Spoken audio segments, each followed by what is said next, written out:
ஒரு மனிதன் யானையின் அருகே சென்று கொண்டிருக்கையில் திடீரென்று அவனுக்கு ஒரு யோசனை. மிகப்பெரிய உருவம் கொண்ட இந்த யானை அவர்களின் முன் காலில் கட்டப்பட்ட ஒரு சிறிய கயிறால் மட்டும் கட்டுப்படுத்தப்பட்டதை பார்த்து குழப்பமடைந்தார்.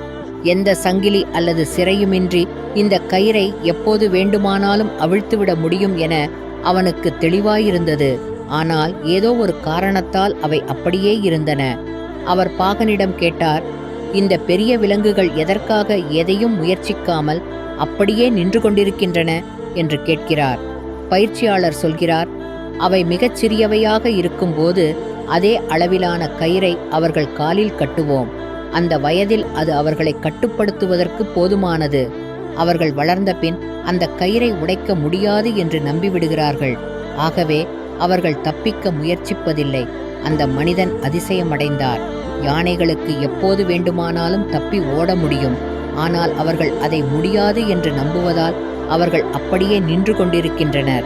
யானைகள் போல நாமும் வாழ்வில் எத்தனை முறை ஏதாவது செய்வது முடியாது என்ற நம்பிக்கையை பிடித்து கொண்டு தத்தளிக்கிறோம். ஏனெனில் முன்பு அது தோல்வியடைந்ததுதான் காரணம். தோல்வி என்பது கற்றல் நடைமுறையின் ஓர் அங்கமாகவும் நாம் வாழ்க்கையில் எப்போதும் போராட்டத்தை கைவிடக்கூடாது.